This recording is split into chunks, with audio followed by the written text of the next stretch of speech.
Hello， 大家好，我係阿 B。不如今日我哋去食下 fusion 菜咧，就呢間 Glass Kitchen 嘅。身處於 Richmond Hill 嘅 Commerce Gate 入邊，咁主打就係做一啲亞洲 fusion 菜啦。佢嘅大廚都幾有來頭嘅喎。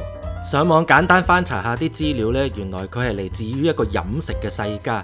佢阿爸阿媽係做餐廳，佢嘅阿爸阿媽嘅阿爸阿媽亦都係做餐廳嘅，所以佢由細到大咧都係浸淫喺呢個餐飲業當中嘅。與此同時 Keith Pearce 本身自己亦都擔任過好多大餐廳嘅廚師啊，同埋參加過好多廚藝比賽，所以我對今晚呢餐飯呢，其實都抱住幾大嘅期望嘅。咁我哋嗱聲去睇下間餐廳個樣先。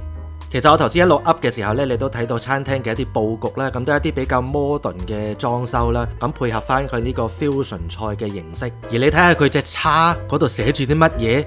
冇錯啊，就係二山隊。記唔記得我之前都出過一條片係講嗰間泰國菜二山隊呢？佢呢度個老細呢，其實同二山隊呢好似係同一個老細嚟嘅噃。不過邊個老細唔緊要啦，其實最緊要啲嘢好食就真。咁我哋以下落嚟呢，就睇下呢一個 Keith Pearce 佢設計咗一啲乜嘢嘅餐牌啦。佢呢度呢就分開上下兩場嘅營業時間嘅，咁朝頭早就係做 brunch， 夜晚就係做晚餐，中間呢就有一個短短嘅落場。而我哋就選擇咗嚟試佢哋嘅晚餐。晚餐餐牌方面呢，主要就分咗5大類。第一樣就係頭盤 starters， 第二呢就叫做 Crazy Wavy Gravy， 其實係一個夏威夷嘅 local moco 菜式，咁就配搭咗唔同嘅食材。第三呢，等我清清個喉嚨先，因為要講法文啊，就叫做 tartine， 其實就係一個多士，法式多士啊，咁亦都係有唔同嘅配菜啦。第四樣就係佢哋嘅 specialties， 即係一啲 chef special 啦。而最後一樣就梗係甜品 dessert 啦。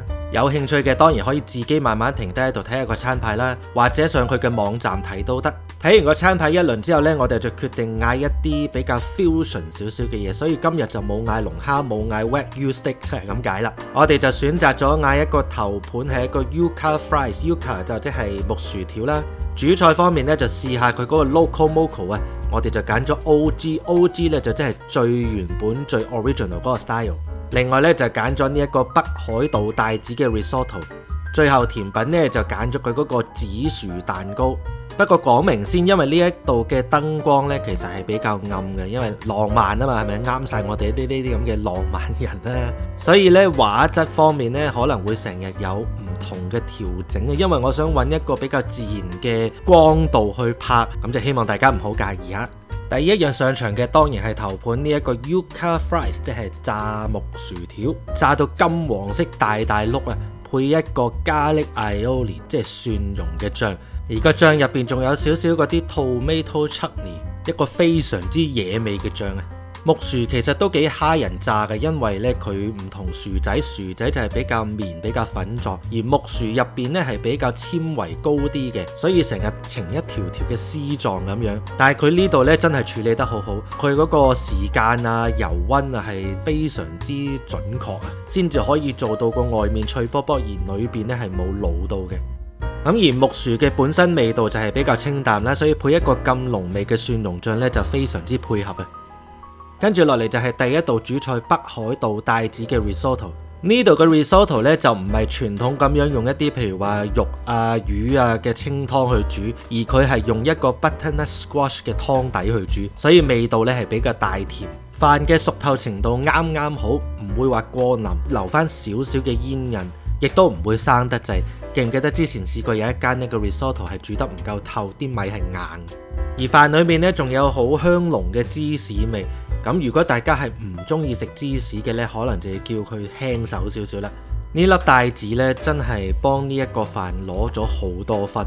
帶子本身夠新鮮，亦都夠厚，而表面呢係煎到燶燶地，但係裏面呢都仲係半生熟情，有少少啫喱狀。呢下真係考功夫啊！雖然當時食緊嘅時候冇諗到啊，但係我而家呢喺度剪片嘅時候諗下啊，其實佢會唔會係用嗰啲火槍去 torch 佢嘅呢？不過 anyways 都係一粒好高質嘅帶子。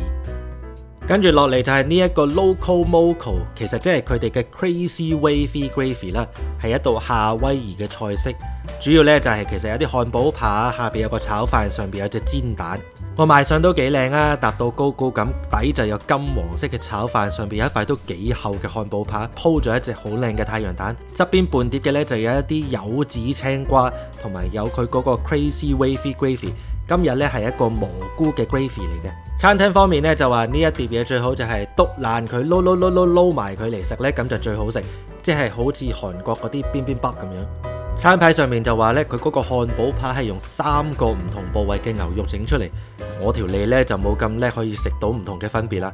不過 overall 呢嗰塊扒係 OK 嘅，雖然你見佢咁厚啦，但係入邊都仲係有肉汁，食落去都係腍，都係香嘅。我可以大膽講一句呢，佢塊扒係好食過出邊有啲咩專賣漢堡包嗰啲鋪頭嗰啲漢堡扒添。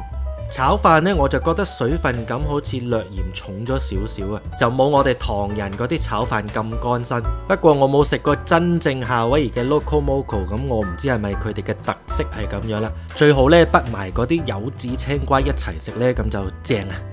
喂，其實好奇怪，因為你咁嘅呢個嘅餐廳點解？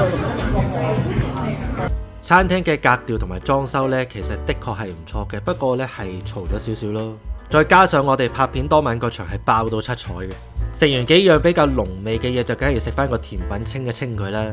呢度嘅菜式呢，其實每一樣都有佢自己一個好特別嘅味道，所以呢，真係味蕾大轟炸。軟綿綿有 creamy 嘅紫薯 custard， 紫薯本身就少少好似番薯啦，咁佢另外再加咗椰子味落去，所以兩種味道加埋一齊呢係極配嚟嘅。因為其實我見出邊好多地方都會咁樣做，就係紫薯或者芋頭呢，佢哋都會加一啲椰子嘅味落去調配嘅。餅底方面呢，就係用咗一個千層酥，就唔係普通一般嘅 graham cracker。牛油味就幾香㗎，即係有少少似嗰種蝴蝶酥呢。不過佢唔知係咪因為都係雪凍咗嘅關係呢，所以就比較硬身少少嘅。咁好啦，嚟到呢度呢，亦都食飽飽，個場亦都開始真係好爆啦，所以都係時候埋單走人。Overall 嘅食物水平係唔錯㗎，同埋都有啲創意。而其實我哋當晚都留意到主廚呢 Keith Pearce 其實佢係有在場。就唔係話嗰啲掛名 set up 咗個 menu 之後跟住個人唔喺度，絕對唔係咁樣。因為當你嗰個設計餐牌嘅人喺度嘅時候呢，品質控制係絕對會好好多嘅。同埋記住，真係我建議大家訂咗位先好嚟。我嗰晚見到有 walk in 客，我哋5點鐘去到，佢話俾我聽要夜晚7點9先有台。跟住落嚟呢一句對白呢，我都真係有一段時間冇講啊。我都覺得係時候，其實應該出翻密少少。不過最近真係比較懶，但係大家仍然對我不離不棄，繼續支持我，真係好感激大家。其實我真係內心呢有少少內疚，都係嗰句，希望大家中意呢條片。咁如果中意嘅話呢，就記住訂閱、留言、讚好、分享。我哋下次再見啦，拜拜。